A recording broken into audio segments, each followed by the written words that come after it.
Bisitahin natin ang Manila, tamang kapanatagan at pagmamahala. Mga kapwa Pilipino, saan mang panig ng bansa, saan mang sulok ng mundo, isang mapagpang-alang araw po. Ilang buwan na lamang at tayong mga Pilipino ay magbibigay ng mahalagang desisyon kung saan nakasalalay ang magiging takbo ng ating buhay sa mga darating na panahon. Kailangan natin ng isang lingkod bayan na kumikilala at gumagalang sa karapatan ng bawat isa, walang iniiwan, lahat mahalaga. Isang pinunong namulat sa hirap, subalit nagpursige at hinarap ng buong husay ang iba't ibang hamon ng buhay. May pusong puno ng pagmamalasakit sa kapwa at laging handang umagapay sa lahat ng nangangailangan. Saksi ako sa kanyang mahusay na disposisyon,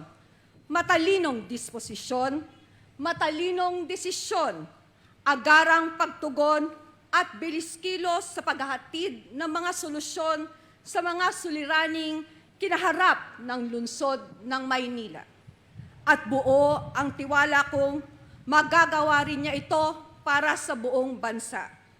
Narito ang leader ng makabagong panahon, ang kailangan ng sambayanang Pilipino, Francisco Isko Moreno Domagoso. Ang ating pag-asa nandito na para sa bawat Pilipino. Ikaw nais ko, kapit ka, nandito na ang laban niya para sa bawat. Maraming salamat sa ating minamahal na Vice Mayor Hani Lacuna.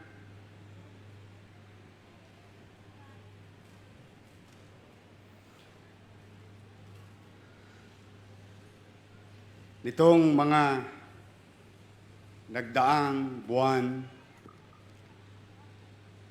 dinumog po ang Maynila ng mga taong humihingi ng mga gamot tulad ng Remdesivir, Tocilizumab, 2 gamot na maaring makapagbigay ng tsansa na mailigtas ang tao nasa bingit ng panganib.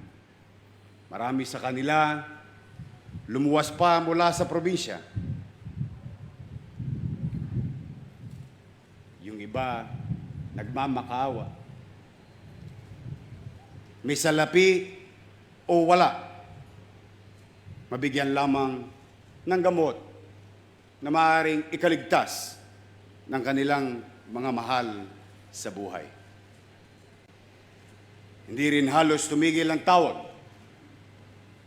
Umaga, hapon, gabi, daling araw, Lunes hanggang Linggo. Nagtataka ako,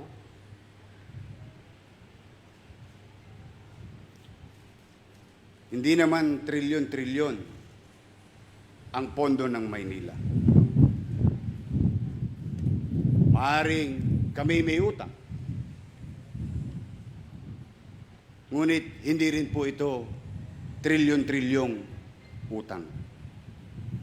Ngunit bakit tila itinuring na lang pambansang parmasya ang lungsod ng Maynila? But what we had was the vision to stockpile essential drug and the virtue to give them to whoever needs them. This has been our pandemic motto with our beloved Vice Mayor Hani Lacuna. If the virus respects no political boundaries, then our compassion must not stop at the city boundaries. So what we had, we shared with them.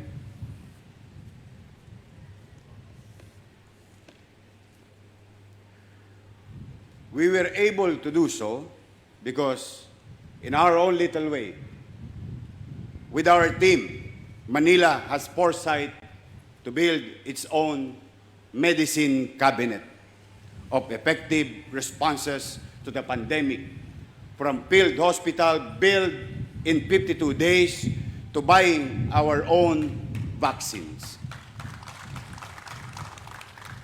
We did not place our entire faith on the hands of a few cabinet members. Noong una kong ipinangako that I will practice open governance, hindi ko akalain na magiging kahulugan pala nito ay hindi lang bukas ang pintuan ng pamahalaan o bukas ang record ng mga financial transactions, pero sa lahat ay bukas ang puso sa nangangailangan taga saan ka man. Whether it is vaccination, education, in Manila, we don't require you to present voter's ID. A Manila zip code is not requisite for college enrollment or hospital admission. Dito po sa amin, sa panahon ng pandemya at kagipitan, walang patakaran. No Manila ID, no entry. This is what you call inclusive government.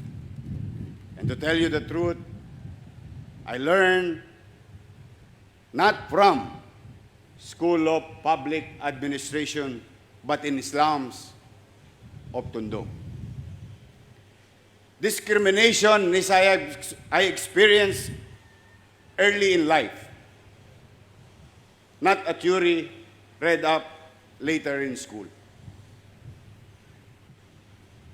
Kung ika'y basurero, maraming off-limits sa iyo. Edukasyon, kalusugan, pabahay, trabaho. Doors which are always open to other children who take them for granted are barriers must overcome. Hindi lang pagkain ang kinakalkal mo, namamalimos ka rin ng respeto. Minamata ka, hanggang ngayon, maaaring ini-small ka. If you are born in the wrong side of the city, at the bottom of society, you cannot escape the profiling for life. What I know is that it is no crime to wear threadbare clothes because of poverty. What is wrong is to praise an emperor's clothes when in fact he is wearing none. Kaya paslit pa lang po ako. Itinatak ko na sa aking isipan na ang pagbibigay ng tulong sa kapwa, huwag pahirapan ang mga mahihirap. You give them red carpet treatment, not red tape. There is also another lesson I learned in early life. While poverty dehumanizes, it must not take the humanity out of you. Opo, lumaki akong busabos, ngunit hindi ako naging bastos.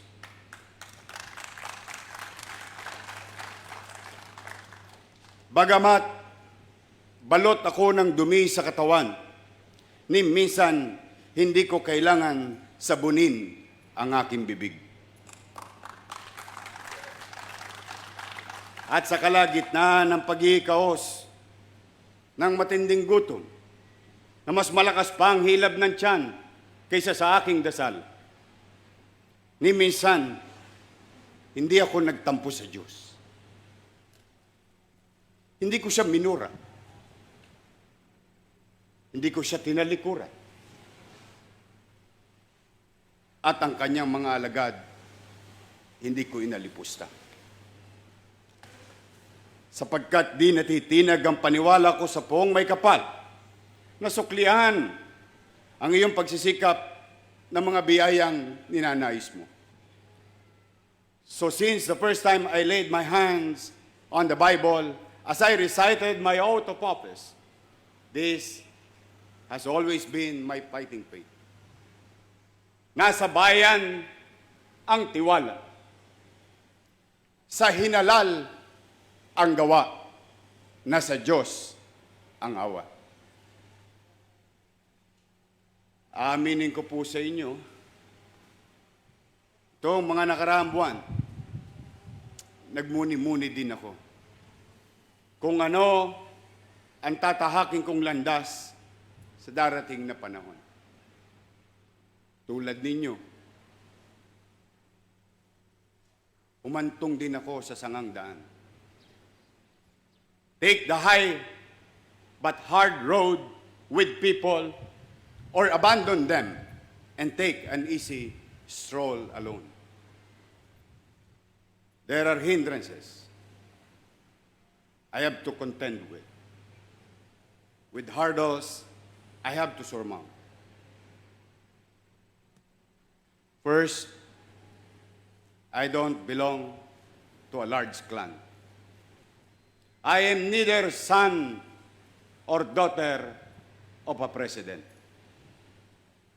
Hindi nyo makikita sa pera ang muka ng aking walang perang mga ninuno. No avenues named after them. Kahit nga iskinita o waiting shed, wala silang pangalang Domagoso. I have pulled myself out of the gutter with no daddy war box helping me alone. Lone Ranger po ang apelyido ko sa gobyerno. Nag-iisang Domagoso sa government directory. Missing in action din sa social registry. At sa gitna ng mga agam-agam, meron pang nakapagsabing na sa tanda kong ito, 23 years in public service, bata pa raw ako. Hindi ko naman kayo masisi. Artistahin to it's.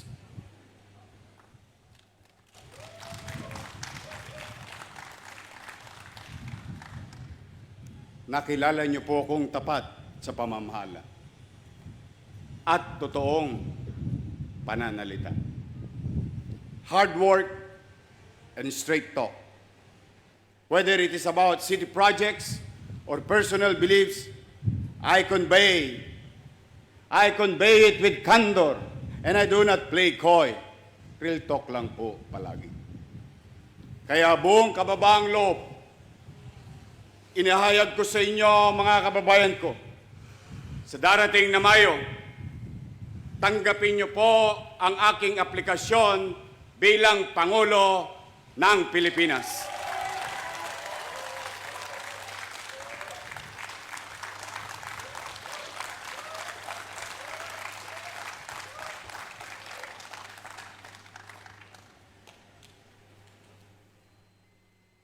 Hindi matayog na ambisyon ang nagtulak sa aking desisyon. Ito, ngunit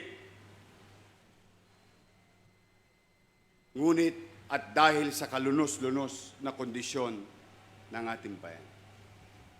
Other countries applied best practices, conducted field trials of scientific solutions.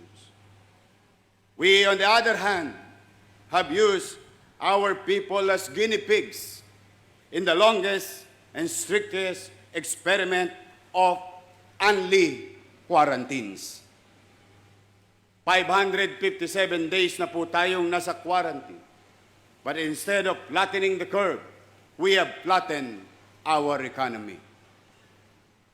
Yet many people continue to flatlining in our hospital without beds, without doctors, without medicine, and sad, even without oxygen.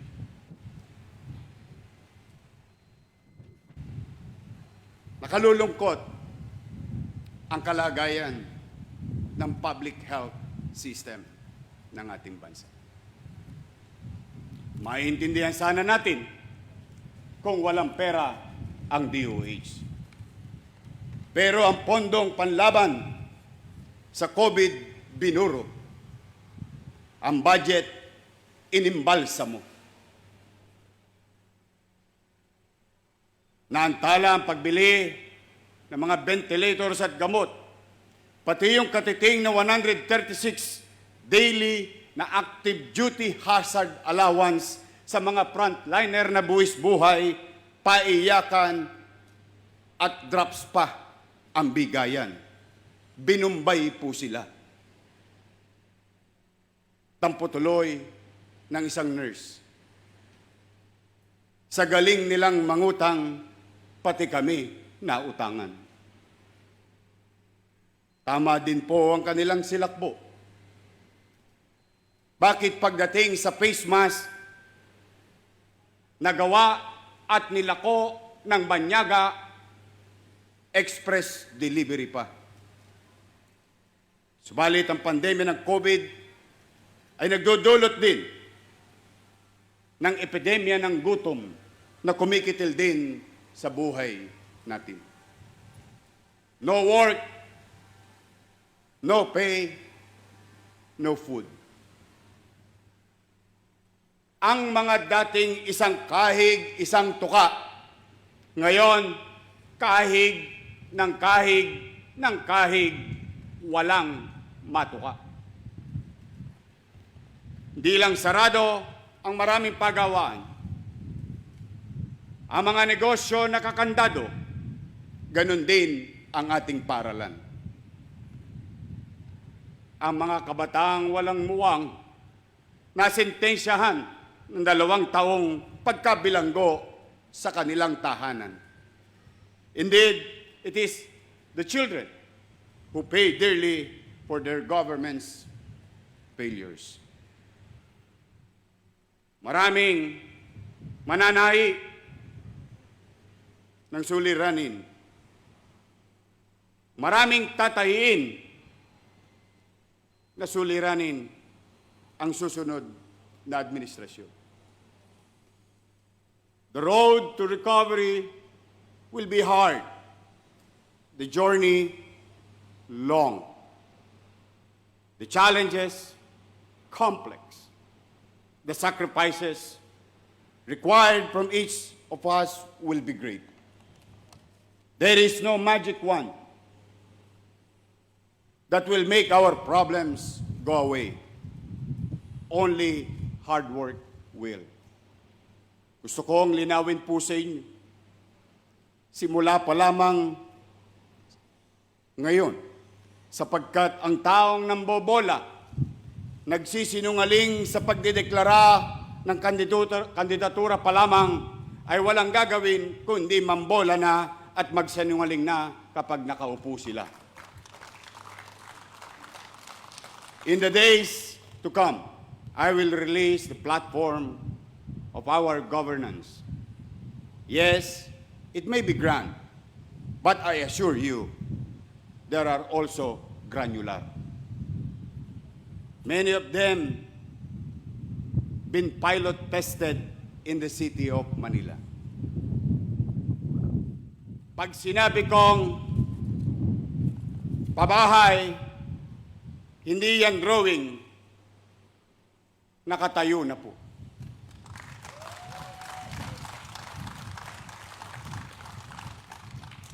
Madaling magkamakamada ng mga pangako, mas mahirap gumawa ng palapalapag na murang pabahay. Pag sinabi ko pong ospital, hindi yan plano. Meron na pong nakatindig dito sa Maynila. Pag sinabi kong suportado ang edukasyon, hindi po yan slogan. Yan po ay mabilis sa pamamahagi ng tablets para sa mga mag-aaral, laptops para sa mga gulo, bandwidth para sa kanilang connectivity sa bawat mag-aaral dito sa Maynila. Yan ang bilis kilos sa lungsod ng Maynila. Yan ang pagtugon sa minimum basic needs ng ating mga kababayan. Pag sinabi ko pong ease in doing business sa mga negosyante, hindi po yan promissory note, but something that is up and running in Manila. Pag sinabi kong lilinisin ng dugyot, hindi yan isang araw lamang, kundi tulad na nakita ninyo, araw-araw, buong linggo, sa buong buwan, habang tayo nanunungkulan, tuloy-tuloy, walang humpay na ginagawa. I will not run, or I do not run in promises. I run on prototypes. While I believe in the power of example, I also recognize the need for constant innovation. I may not give you perfect government, but together we can make it better. Ngayon pa lamang po, bubuksan ko na ang aking mga plano sa mga suwestyon, opinyon, gaya rin ng sinimulan na natin sa pamamahala dito sa lungsod ng Maynila under Executive Order Number 1, the Open Governance Policy. Bakit? Sapagkat ang ibig po sabihin ng open governance sa ganang akin ay ang pagbubukas sa mga bagong idea, opinyon, at mga inyong pakikilahok sa pagpapasya sa ating pamamahala.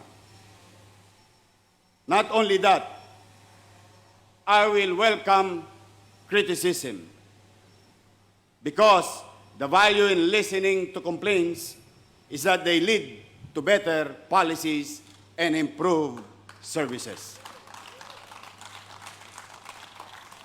I believe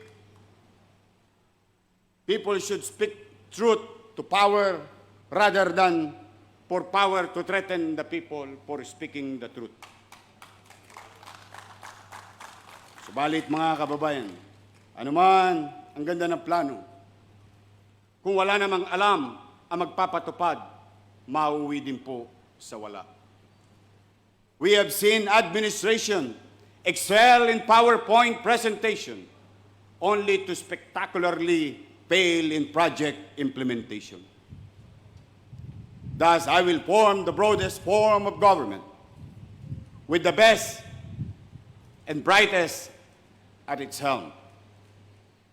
Hindi lang manggagaling sa lungsod ng Maynila o sa isang partido, sa isang paksyon o sa isang propesyon o sa isang tribo o isang age group. Leaders should not only think outside the box. He must also choose people outside his circle.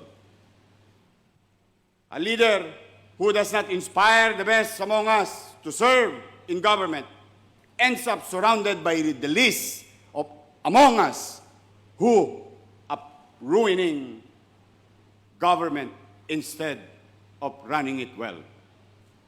Tandaan niyo po ito sa ating administrasyon. Competence, not connection, will be the sole guide in making appointments. To those with skills, no recommendation is necessary. To those without, need not apply. To energize our bureaucracy, I will be inviting millennials to join their government so they can put their talents in the service of their fellow countrymen. Pero umasa kayo, pag meron akong taong pumalya, pumalpak, you're fired immediately. At kung anumang anomalya, hindi ko po kukonsintihin. Hindi ko po kakanlungin. Sapagkat ang mali, pag ikinubli at hindi itinama, bayan ng papasan ng perwisyong dulot nito. Hindi ko po pagtatakpan ng katotohanan. Neither will I manufactured opinion or false praises. But when assaulted with lies, I believe the truth, not the trolls, will set you free.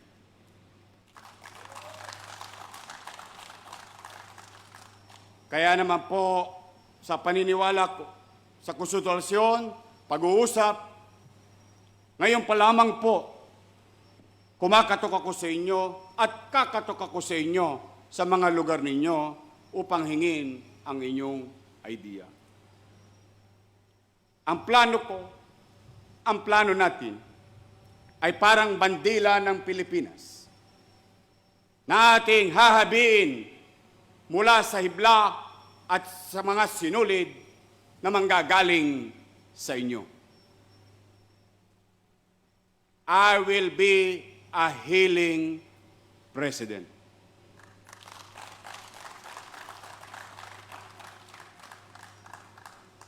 While ours will be a government of national reconstruction, it will be also be a government of national reconciliation, based on justice and rule of law. Hindi ko po isisisi sa nakaraan ang problemang ating kakarapin. We can only move forward on our road to recovery if we are not consumed and immobilized by the rear view mirror politics. Sa mga hamon ng ating haharapin, may katuwang tayong napili. Maraming leader na walang ginawa kundi saktan tayo. Siya naman, walang ginawa kundi hilumin tayo. Sa panahon ng pandemya, siya na makakasama natin bilang leader na kailangan natin. Maraming sakit ang lipunan, mga kanser sa pamahalaan, na kailangan ng isang manggagamot. Nasasamaan tayo sa pagbibigay ng reseta ng lunas. Isang doktor na may puso, talino, at oras para sa tao. Tuloy-tuloy sa paglilingkod sa may mga sakit at problemang pangkalusugan. Kaya ikinalulugod ko po sa inyong ipakilala ang aking partner, ang susunod na Vice Presidente ng Pilipinas, Dr. Willie Ong. Ating pag-asa nandito na para sa bawat Pilipino. Ikaw nais ko. Magiging epektibo po ako sa buong bansa, lalo na sa panahon ng pandemya, dahil nakita ko na may pruweba na sa Maynila. Ang partner ko rin ay doktora, si Vice Mayor Hani Lacuna. As I have told you a while ago, it's based on prototypes. Sa pagtugon sa pandemya, kailangan ay bilis kilos. Matutupad ito kung ang aking katuwang ay bihasa sa usaping pangkalusugan. Mga kapwa ko Pilipino, hindi po namin kakayanin na kaming dalawa lang ni Doc Willie ang laban na ito. Kailangan po namin kayo. Tulungan niyo po kami. Kailangan po natin ng pagkakaisa. Sama-sama natin gamutin ang bansa. Let us heal our country. Sa mga batang Maynila, kayo masyadong mag-alala. Hindi ko kayo iiwan. Atawid lang ako ng kabilang ilog eh.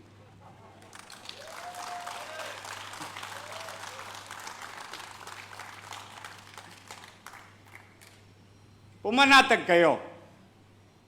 Buong loob at walang halong pagdududa. Walang halong pagdududa ko kayong ipagkakatiwala kay Hani Lacuna. Dahil alam ko po, alam na alam kong kayang-kaya niyang ipagpatuloy ang mga bagay na nasimulan na natin sa lungsod ng Maynila at mamamayan nito. At malay nyo rin, may awa ang Diyos. Pagbigyan ako ng mga kababayan natin sa buong bansa, mga Pilipinong OFW at immigrant sa buong mundo. Pag naging presidente ako, may kakampi ka pang presidente, Hani Lacuna. Mga kababayan, hanggang dito na lamang po muna. Magkikita tayong muli. Magkakausap tayong muli. Maupay nga aga. Mayad na aga. Dagang salamat. Pagpalain nawa kayo ng poong may kapal. Pilipinas, God first! Pag-asa nandito na para sa bawat Pilipino. Ikaw ang nais ko. Mga kababayan, ibinibigay ko po sa inyo, Doc Willie Ong. Para sa bawat Pilipino. Bilis kilo. Ating pag-asa nandito na para sa bawat Pilipino. Ikaw ang nais ko. Magandang araw po. Unang-una, wala akong ready speech. Unang-una po, humihingi ako ng paumanhin sa mga nagulat sa aking desisyon dahil sa pagkukumbinsi ng ating Mayor Yorme. Wala po talaga sa plano ito. Wala po sa plano. Handa-handa na tayong manahimik, tumulong. Lahat ng kaya ko matulong sa pribado, ready na po. Kaya lang maraming coincidence na pagkakataon na nangyari ngayon na hindi ko alam bakit ganon. Nung pinatawag ako ni Mayor Isko, yung mga sinasabi niya ay talagang nagugulat ako. Yung mga ospital, mga gamot na talagang lagi ko pang tinuturo, yung remdesivir, more than almost start of the epidemic, mga ibang gamot, high flow, nagagawa niya lahat. Pero nung unang pagkakataon, tumanggi pa rin ako sa kanya. Sabi ko, okay na ako dito. Ayoko ng gulo. Diba? Pero nung patagal-tagal,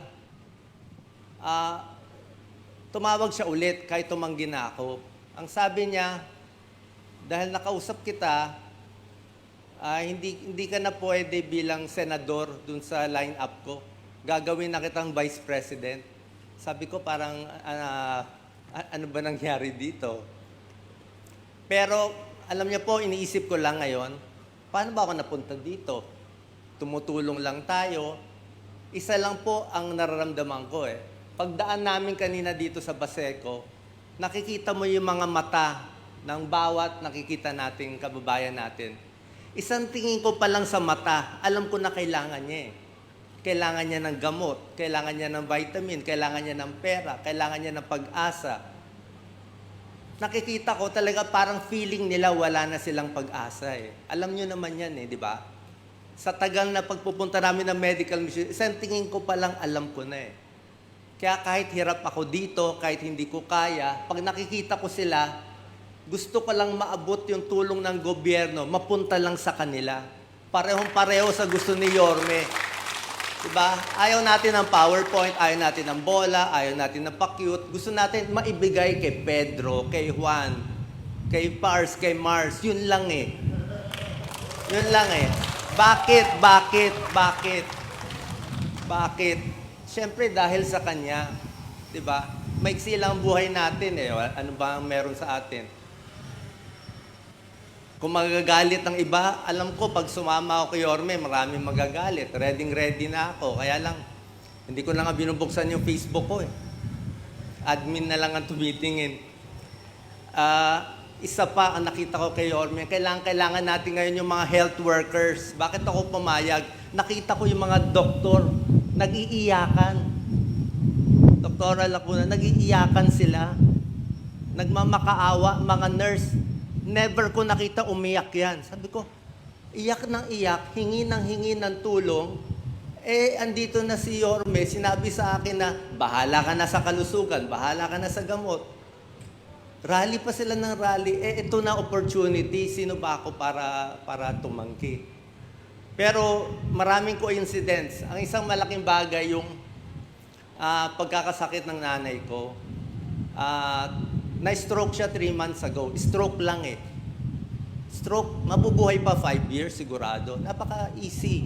Pero hindi ko alam, 3 weeks ago, lumala na ospital, binigyan namin ng magandang gamot, pipiracillin, meropenem, talagang antifungal, lahat steroids. Hindi gumagaling. Tuloy-tuloy hanggang nawala siya. Nawala siya nung ililibing namin, doon tumawag si Lito Banayo na sabi ko parang, ano ba to? Ano ba to? Parang wala na akong choice eh. Hindi ko maliligtas nanay ko, pero maliligtas ko pa sila.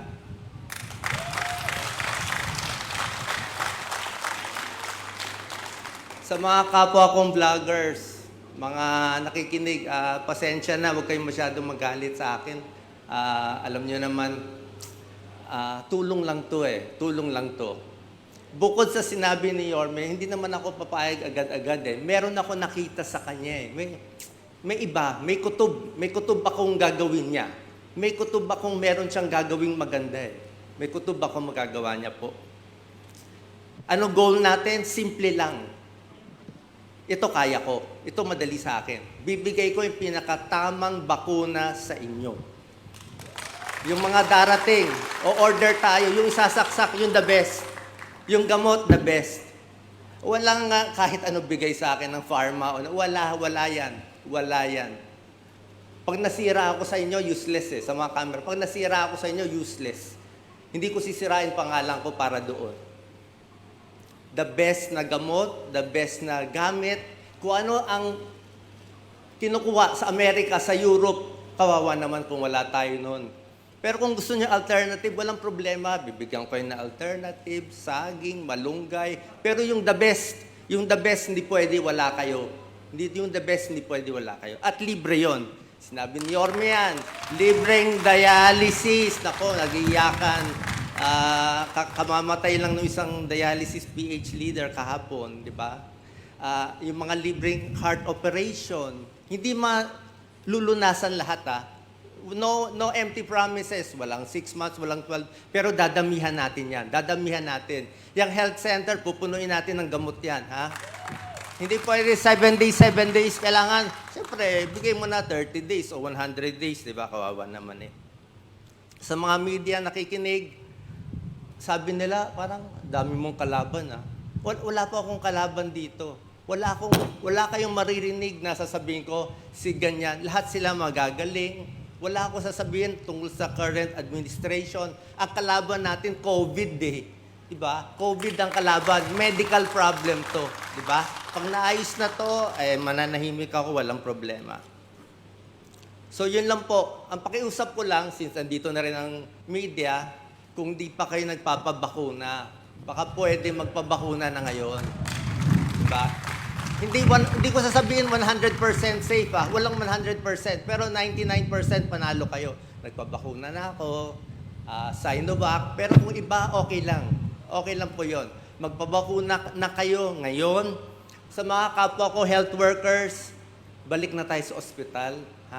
Alam ko, malungkot kayo, galit kayo. Huwag na kayong maghintay ng Mayo. Ngayon na, please.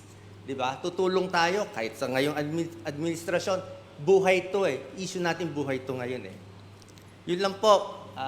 Last tip siguro, panlaban sa mga malakas manigarilyo dyan, di ba? Panlaban sa COVID, hihinga lang ng malalim lagi. Turo to ng pulmonologist, hinga ng malalim. Expand, ito maganda to, open air, di ba? Pigil, tapos exhale. Papalakasin ng baga, tamaan man ng COVID, may laban.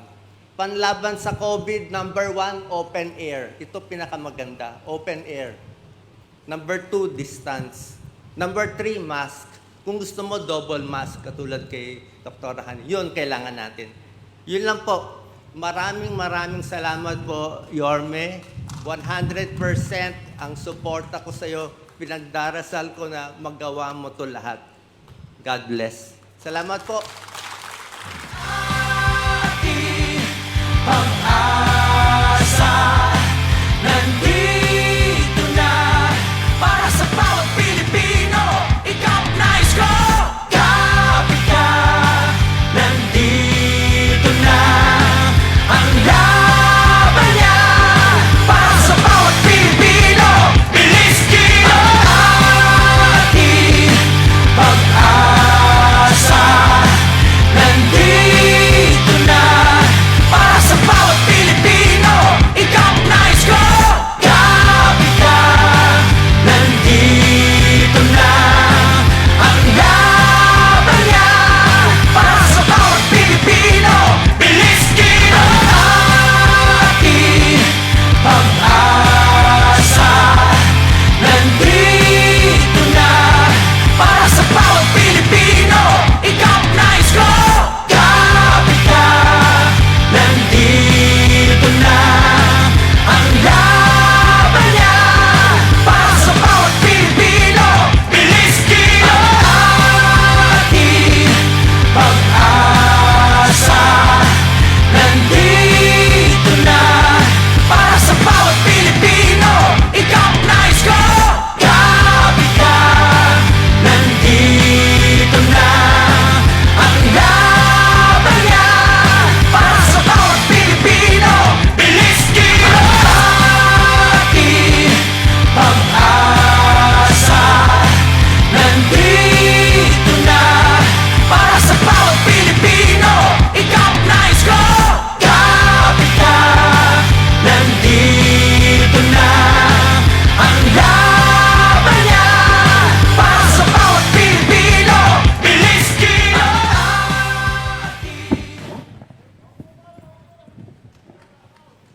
Magandang umaga pong muli sa ating lahat.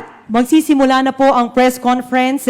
Mangyari lamang po na maghanda ang ating mga kaibigan mula sa media ng kanilang mga katanungan.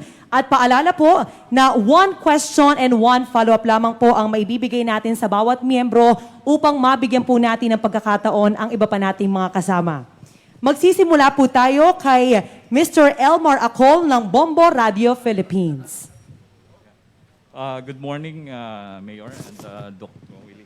Now, since nagpatikim na po kayo, Mayoresco, ng iyong plataforma de gobyerno, we're just curious, at one point in time, you decided na si Doc Willie, ang maging kaTandem nyo. Kasi it's really surprising for many, mga political observers, this past 24 hours or the past 1 week. How come at one point na you made the choice kay Doc Willie? Thank you. Well, thank you, Elmer. Well, normally, ang pinakamabisa sa isang kandidatong presidente, yung makasama mo ay malalaking partido, malalaking pamilya, o may pangalan, sikat, sa politika. Parang yun yung norms. But remember, we are in an abnormal time. we are not in a normal time. We need some measures, make decisions that can address our challenges today. So, naisip namin, sabi ko, tingnan nga natin yung yung style ng Manila.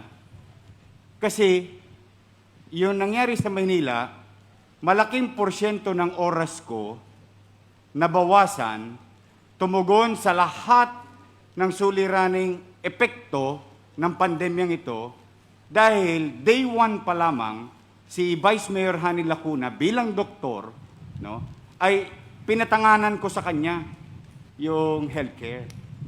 So I was properly guided on what machines to buy, what type of medical professional, what type of doctor or specialist to hire, like epidemiologist, infectious disease doctor and pulmonologist, what type of equipments and medicines and approach. So sabi ko, kung mag-a-apply tayo sa taong bayan bilang Pangulo, we should think differently and really show our people our desire to be of service. Kaya nung kami nagkukwentuhan, napag-usapan si Doc Willie. Nung una, totoo yung sinabi niya. Niyayaya ako sa senador, tumanggi. Sabi niya, hindi. Masaya na ako dito. Kumikita ako sa vlog. Hindi ko naman to kabuhayan. Yung kinikita ko sa vlog, binibigay ko naman sa tao. Hindi naman kami nagugutom ni Mrs. at ng pamilya. So masaya na ako. And I said to him,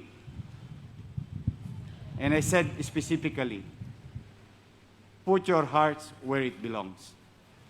Tama, marami kang matutulungan. Tama, marami kang maabot. Pero hanggang saan?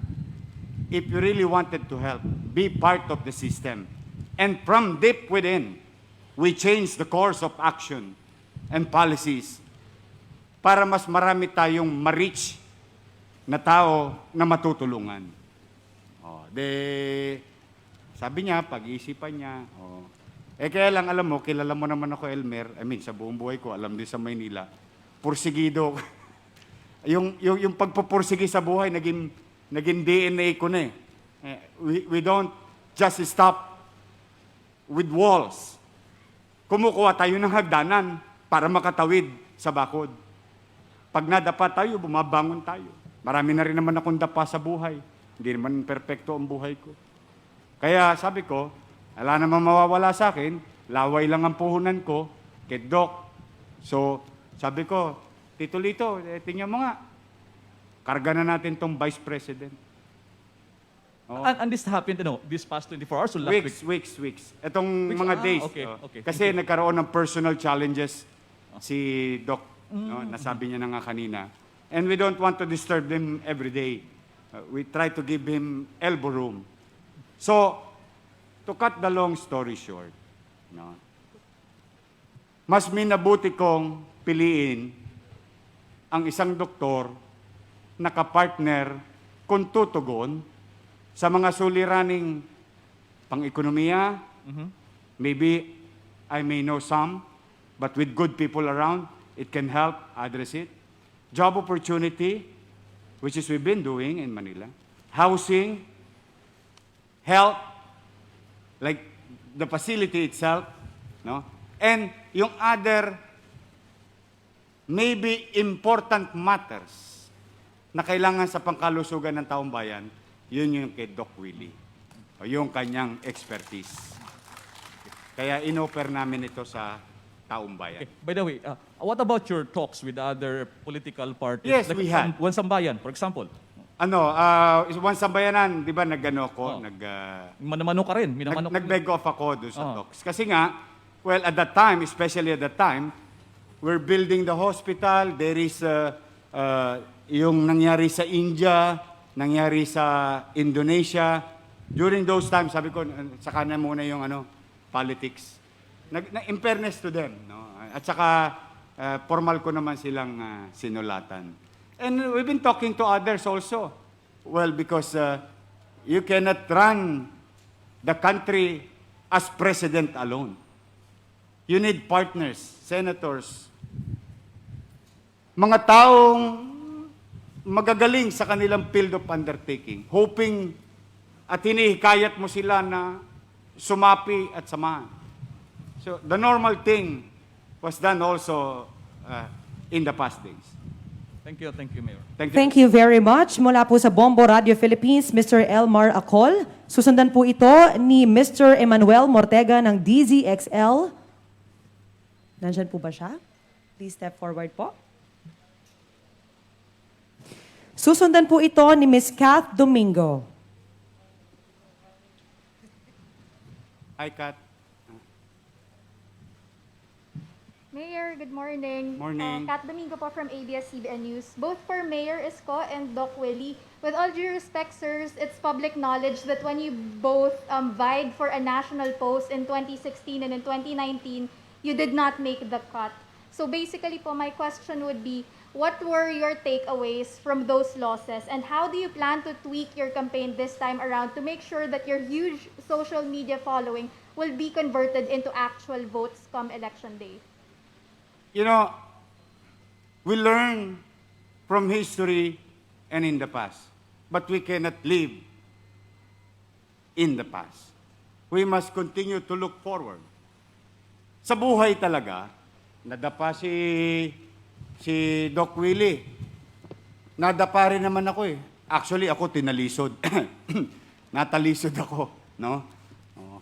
Pero, yung mga pagkukulang, kamalian, yung mga hindi katagumpayan is bahagi ng buhay sa pagpapatibay sa atin ngayon upang kaharapin natin ang mga hamon sa darating na panahon. So, yes, while it is true, no, you lost in the Senate, no, Doc? I lost in the Senate.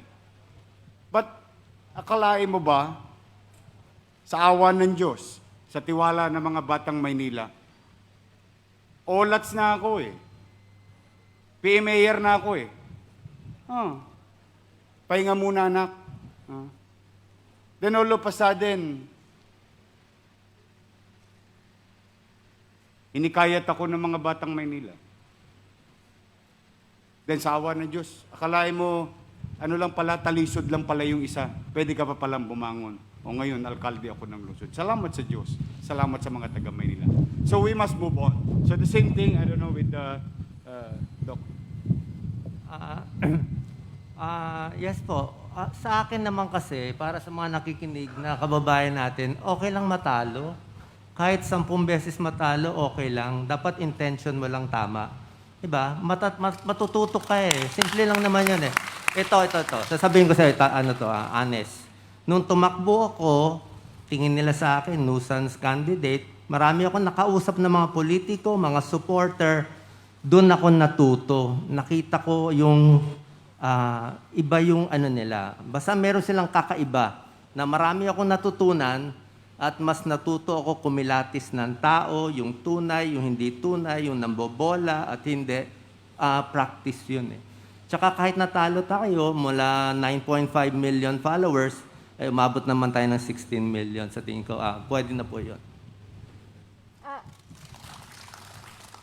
Doc Willie, follow-up question po. Before you mentioned na okay lang matalo basta hindi kayo tumanggap ng milyon-milyon kung kani-kanino, would it be the same policy this time around now that you're vying for a national position? Yes. Nilinaw ko yan kay Yorme, kay Lito. Sabi ko, I will stay myself. Hindi ako babanat. Wala akong babatikusin. Tutulong lang tayo. Liligtas lang tayo ng buhay. Wala rin akong tatanggapin para sa akin kung merong lalapit. Sabi ko, baka pwedeng saling pusa na lang ako. Saling pusa sa ads niya, bigyan na lang ako 3 seconds. Saling pusa sa poster, doon na lang sa likod. At bahala na ang Diyos. Okay lang sa akin matalo eh. Basta manalo siya. 'Di ba? Pag nanalo siya, okay na ako. Kontento na ako. I'm sure gagawin naman niya at ready tayo tumulong. Pero teka muna, sa mga nakikinig, huwag niyo na akong bigyan ng ibang partner. Awayin na naman ako nun. Away na naman ang mahihita natin. Pagsamahin niyo na kami pareho. Di ba? Kung tatayarin lang naman kayo sa akin, tayan niyo na ako ng todo-todo. Oh. Mahirap eh. Sige kayo, 6 na taon na benggahan yan. Oh. Oh. Kaya yun lang ang pakisuyo ko. Oh. Halimbawa, nakursunadahan ninyo ko, oh, pakiusap ko naman, kursunadahin nyo na rin si Doc. Pag nakursunadahan nyo naman si Doc, huwag nyo naman siyang bigyan ng sakit ng ulo. Na kumbaga, ibabangko lang siya o ibabangketa ng kanyang presidenteng hindi niya kakampi. Ano na tayo? Mag-heal na tayo. Gamutin na natin ang mga sarili natin. No? It's just to, yun lang yung ano ko, no? In addition to, ano. Plus the fact that history will tell us also and teach us, Abraham Lincoln failed so many times. Then he became one of the greatest president of United States. Alright. Mayor, last question from my end.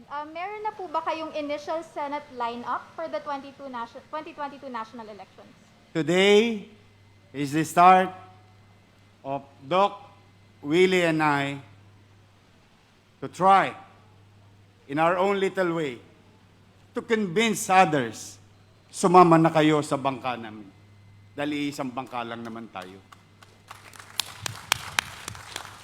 So naturally, what you're going to hear and see in the coming days, we are hopeful, sana may maniwala sa amin ni Doc Willie sa intensyon naming mag-apply bilang Pangulo at pangalawang Pangulo ng ating bansa. I can work with anybody. When I say anybody, dilaw, pula, o ano man ang kulay mo, baliwala yun sa akin dahil moreno naman ang kulay ng Pilipino. Tayo kayo manggi. So, my point saying that is, we may disagree on political beliefs, personal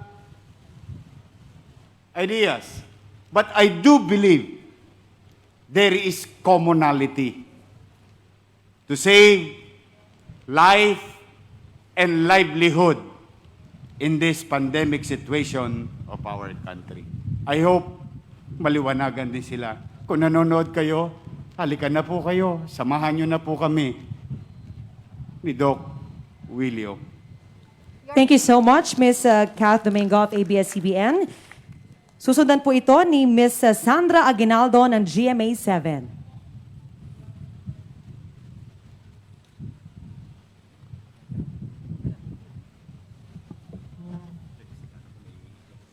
Hello, sir. Sir, you mentioned in the past na bukas pa rin po kayo sa pakikipag-usap kay Vice President Leni Robredo at nabanggit din po si Senator Pacquiao. So, at this point in time po na nagdeklara na po kayo, ano pa po yung natitirang pwede pang pag-usapan nyo, especially with the Vice President? Ulitin ko, hindi ako titigil. Total laway lang naman ang puhunan ko na kumbinsihin ang mga tao na magbati-bati na tayo. Kumbinsihin na magkasama-sama tayo. We will try. I will try. Yes, Sandra, you're right. I have to confirm your question. I did try to some. No? And I will continue to try. No? Kasi buhay naman ng Pilipino pinag-uusapan natin. I think the intention of others is also good. No?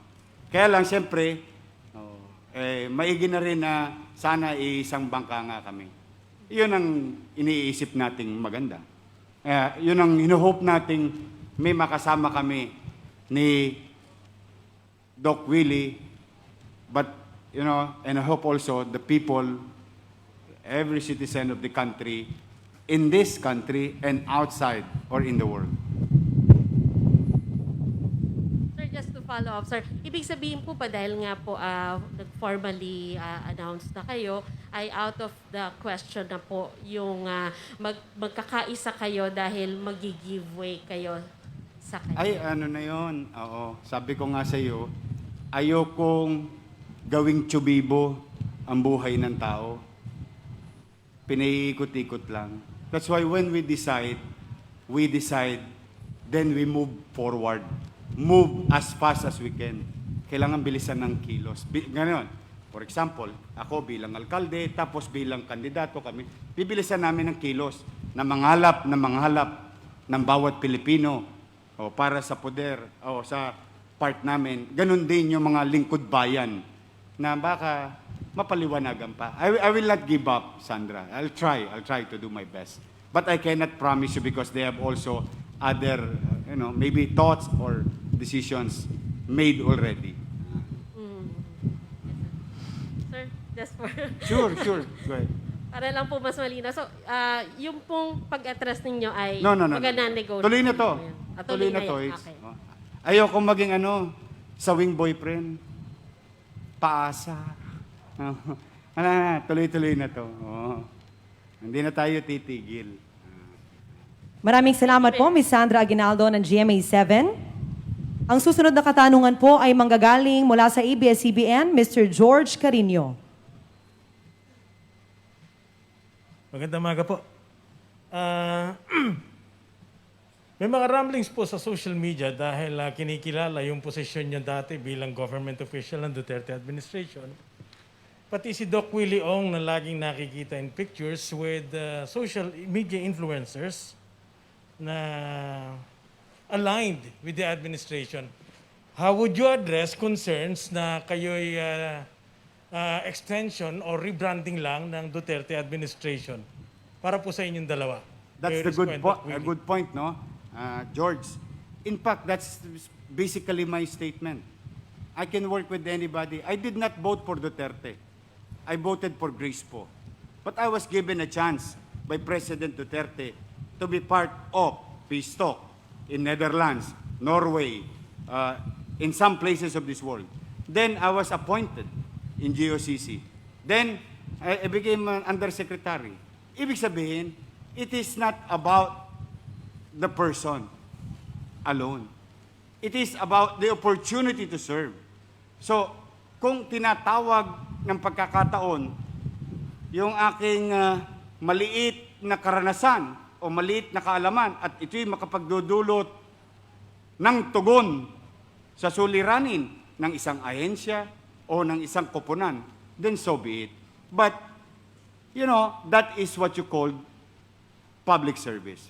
But it doesn't mean, and it is a given fact, ay, alam naman to ng mga utaw, pagka mali, di ba, nagsasalita ako, pero kung kaya pa nating tiisin, hanggat kaya natin bilang leader, alam mo yung kaya mo pang kimkimin, no? Yung suppress it. Kasi you're looking at the bigger picture. Dahil maapektuhan yung buhay ng tao, tinatyaga natin. Ngunit, lahat ng bagay may hangganan. Now, I respect President Rodrigo Roa Duterte being the president. In fact, George, ito pangako ko sa iyo, George. Lahat ng sinimulan ni President Duterte na build, nakapakipakinabang sa tao. Kapakipakinabang, ha? Nasimulan na. Pinalad ako sa si Doc. Kami na mamamahala. Umasa ang mga kababayan natin Pilipino. Ipagpapatuloy natin yon dahil kapakinabangan nyo yun. At ni isang kisap mata, pinalad kami sa tulong ninyo. Ni isang kisap mata, hindi na magtatagal ang mga talipandas sa pamahalaan niya. Yun lamang yun. So, kaya George, I'm very clear, I'm sending the message to each and every government, elected officials, welcome po kayo. Isko will be done. Welcome kayo sa pagsasama namin na itaguyod, na iraos ang kalunos-lunos, bagabag at pangamba ng bawat pamilyang Pilipino. Kaya I can work with anybody. Hi, George. Hi, Doc. Yes, wala po. Marami akong friends sa admin, marami sa opposition, marami neutral. lahat naman. Lahat sila. Wala akong nakikita. Siguro lang, minsan nilalagay nila yung picture ko sa admin, ginagawa ng medyo fake news, meron sa opposition, meron sa gitna. Wala pong kulay. Ang pinakakulay lang natin ngayon Isko Moreno color.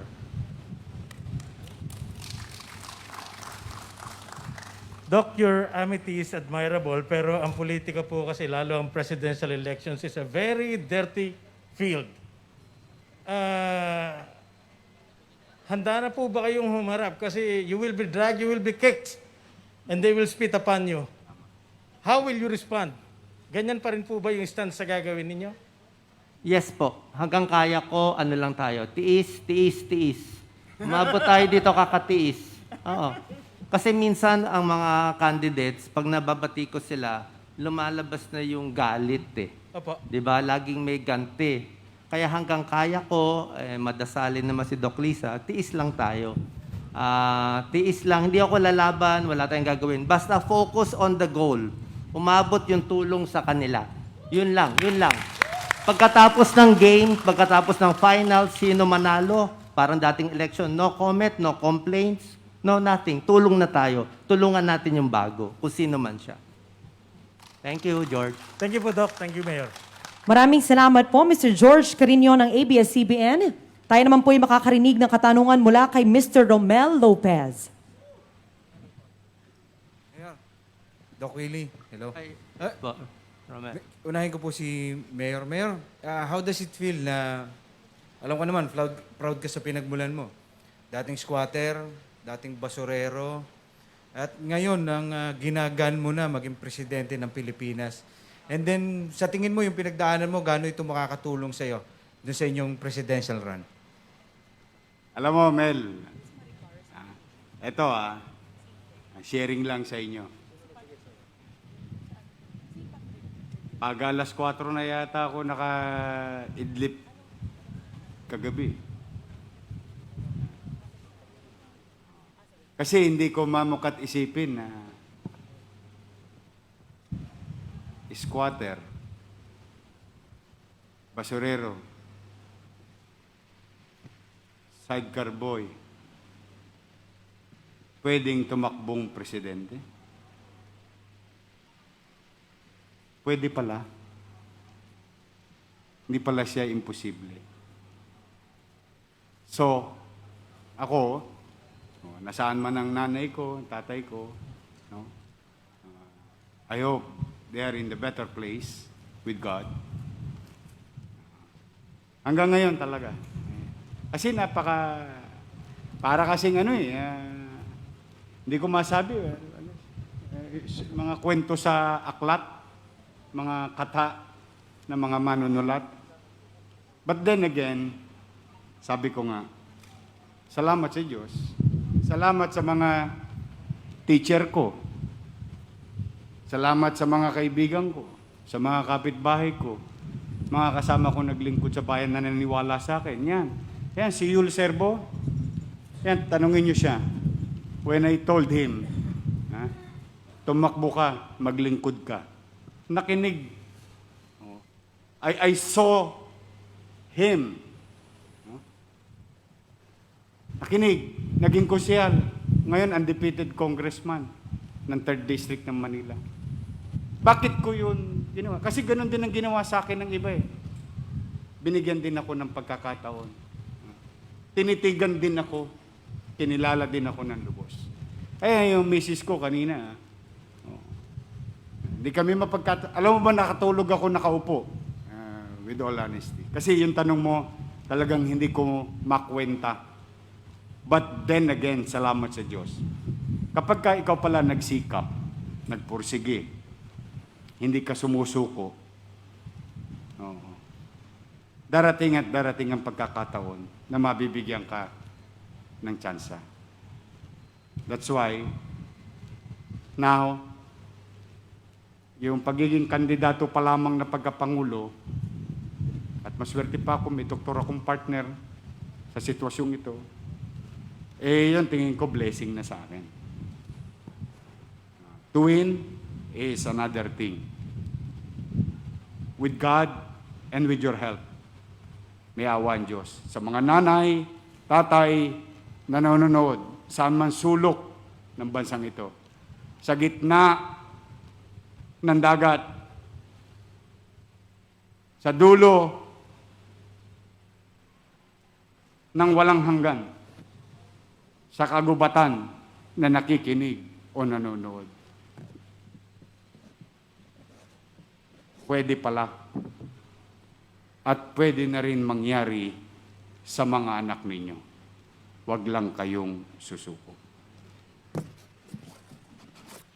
Follow up lang para po sa inyong dalawa na ni Doc Willie. Mayor and then Doc Willie, ang pinakamalaki nating problema ngayon, siyempre yung COVID-19. Paano po yung nakikita niyong immediate plan of actions para mag-turn around yung sitwasyon natin ngayon when it comes to COVID? Una po na siguro kay Mayor. Turn around. Oh, decisiveness. We guarantee you we will act on the matter. We will keep on trying. I may fail. We may fail. But in our failure, we will learn. We will not point our fingers to others. We will continue to work hand in hand together. We'll create an opera, an orchestra, putting people in their respective field of undertaking. Fast, no? Mabilis. We'll focus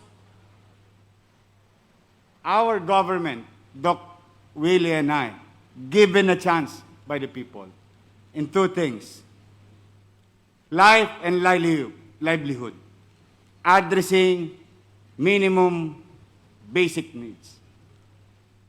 The next administration, under our watch, will invest on Human Development Index.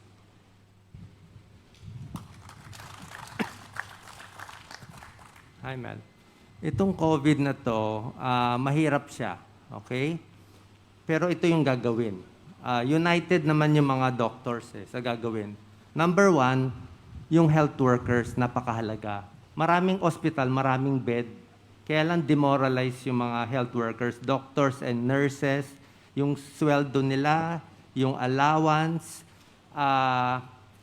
Hindi lang yon, kailangan din nila ng, sa tingin ko, parang recognition, di ba? Kasi mahirap talaga talagang buwis buhay. Tsaka pag na-COVID sila, dapat covered yung gastos nila.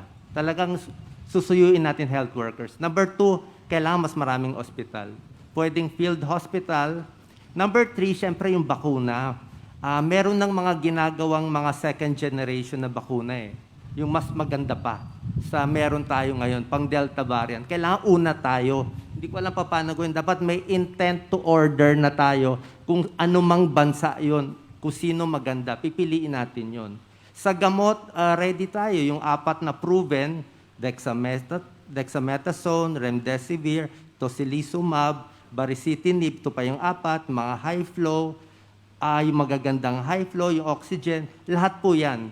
At yung mga best equipment, syempre, mga CT scan, X-ray, lahat yan, tulong. Marami pa. Yung testing, napakahalaga. Yung pag-test, maganda talaga, libre yung testing natin sa COVID. Kasi yung positivity rate natin, 27%. Anong ibig sabihin na 27%? Ibig sabihin, sa 100 dito, 27 positive. Sa 10, 3 ang positive.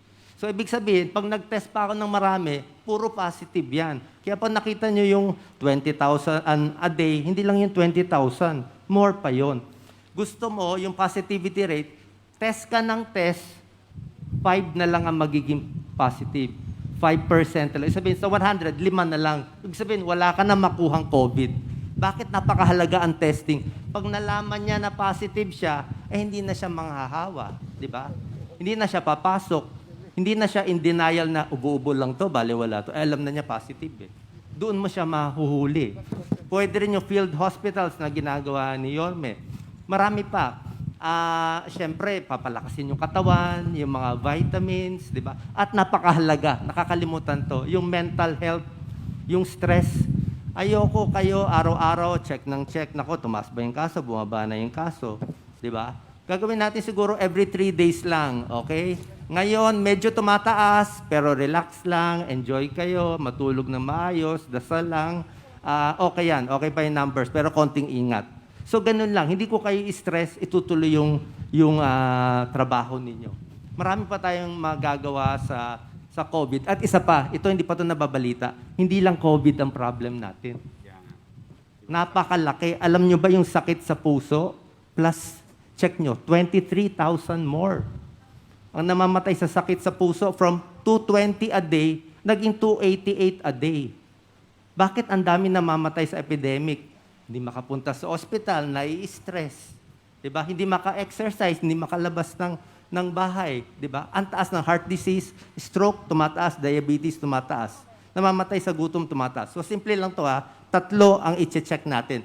COVID numbers, mainly yung COVID death sa akin. Yung namamatay sa COVID. Number 2, yung mga non-COVID, yung mga heart disease, iba, tumataas ba? At yung mga hirap sa gutom. Dapat lahat mababa. Lahat.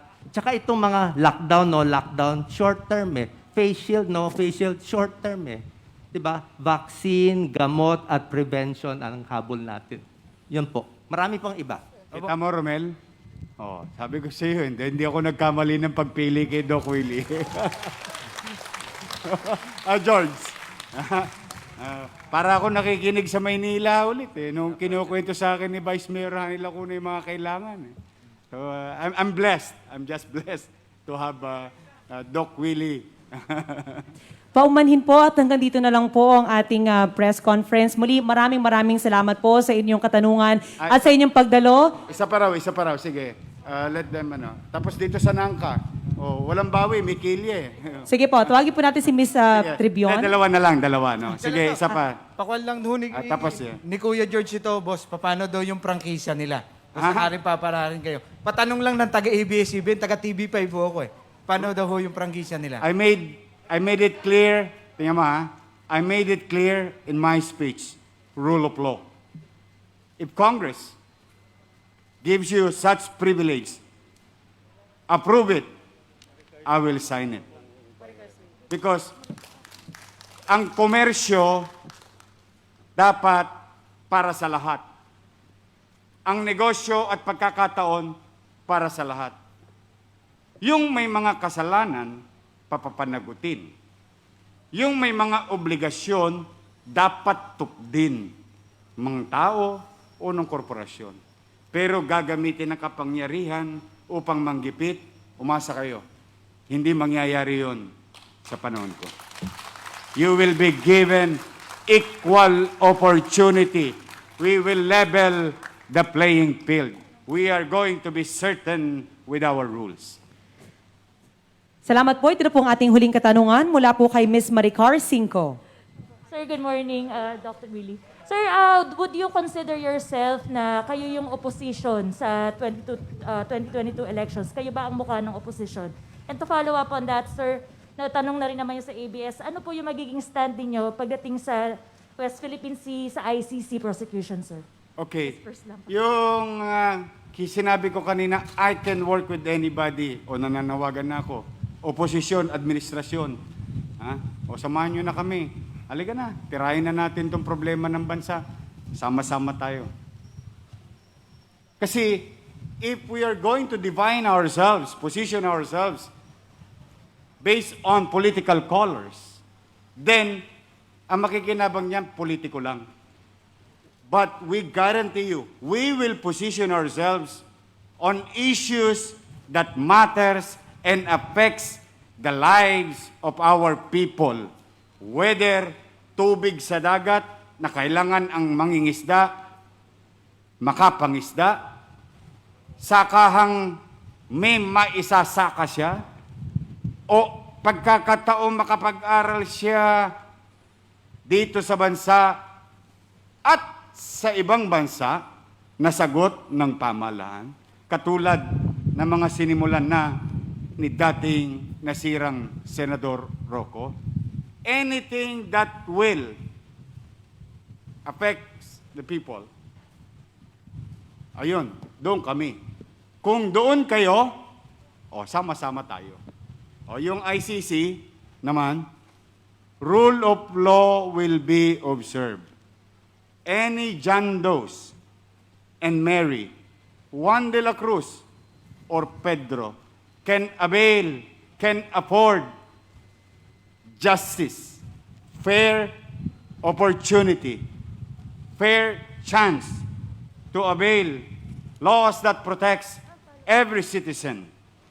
At the same manner, we will continue to recognize our relationship with other countries, with our allies, and agreement of our nation to the international organization. So, yun ang mangyayari sa atin. I will never ever lift a finger na makapangapi.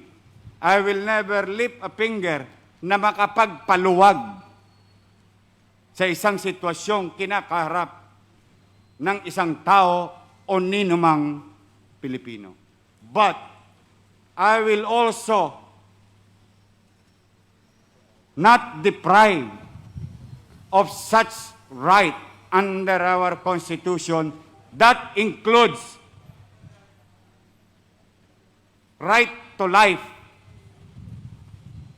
The same thing, those OFWs in other countries na binibili pa nga natin tinotosgasan pa nga natin ng salapi ng taong bayan, makuha lang natin yung ating mga kababayang OFW. So, any John Doe and Mary, any Juan de la Cruz and Pedro who are in the country and outside of the country, whether immigrants or OFW or tourists, will feel that they are protected by the state, by the country, by the Constitution. At the same manner, to cut the long story short, tayo rin naman ay makikibagay sa mga organisasyon at kikilalanin natin ang mga kasulatan, agreement o kontrata ng ibang nasyon sa ating bansa. Maraming salamat po sa inyo lahat. Ipagpaumanhin po natin sapagkat mayroon po tayong limitadong oras, sapagkat mayroon pong dasal ang ating pong mga kapatid na Muslim dito po sa Baseco. Muli, maraming salamat po sa inyong mga katanungan at sa inyong pagdalo sa araw na ito, ang magiting na tambalan para pagka-presidente at vice-presidente ng Pilipinas, Mayor Isko, Moreno, Domagoso at Doc Willie Ong.